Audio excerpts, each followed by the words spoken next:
नमस्कार जी सभी को।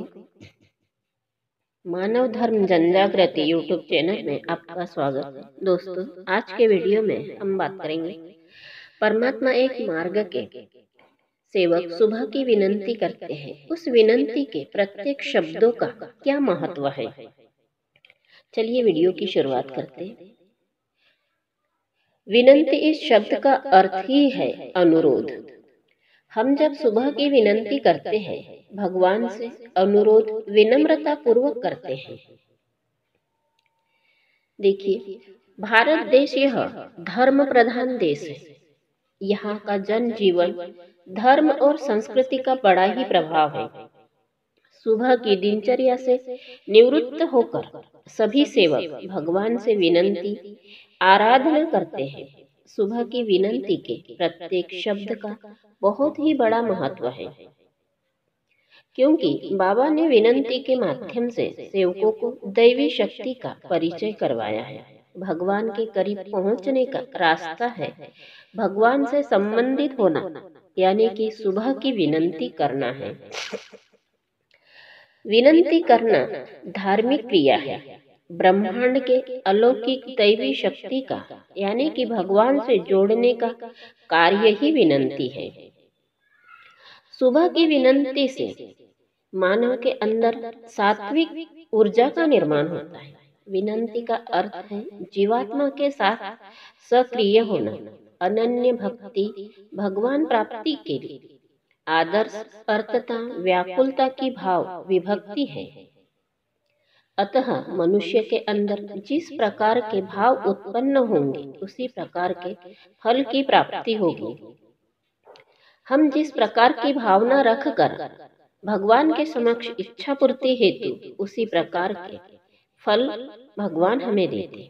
इसलिए हम सभी को विनंती के प्रत्येक शब्द का महत्व समझकर जीवन में व्यवहार में लाना चाहिए और बाबा के द्वारा दिए गए तत्व, शब्द, नियम और आदेशों का पालन करना चाहिए।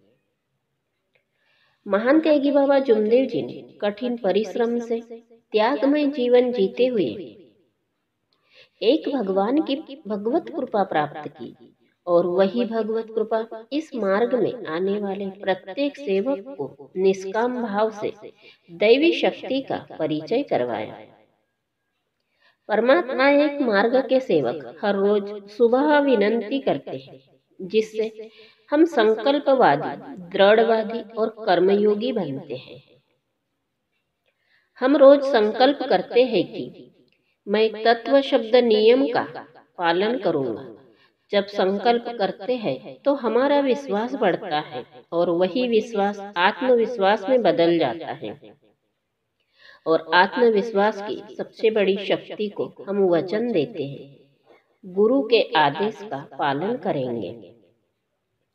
इस धरती पर बहुत सारे गुरु हैं और उनके बहुत सारे शिष्य भी हैं, लेकिन गुरु और शिष्य कैसा होना चाहिए? गुरु की गुरु दक्षिणा क्या है? तो गुरु की गुरु दक्षिणा यही है कि शिष्य अपने गुरु के आदेशों का पालन करे, उनके आदर्श को सामने रख कर चले। यही हमें महान त्यागी बाबा जुमदेव जी ने सिखाया है। हम विनंती में कहते हैं कि बाबा के आदेश का पालन करेंगे, और बाबा का आदेश था कि मेरा सेवक तत्व, शब्द, नियमों से चले। इसलिए सभी सेवक सुबह की विनंती में कहते हैं बाबा के आदेश सत्य, मर्यादा, प्रेम, 4 तत्व, 3 शब्द, 5 नियमों का जीवन में पालन करें, ऐसा हम सत्य वचन देते। इसे हम अपने जीवन के अंत समय तक नहीं भूलेंगे।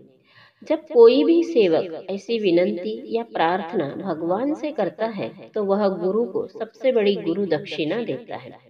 इससे गुरु प्रसन्न हो जाते हैं। विनंती करने से बाबा के सेवक को नजदीक लाती है, जिसमें भगवान और सेवक का एक दूसरे से संबंधित हो जाते हैं।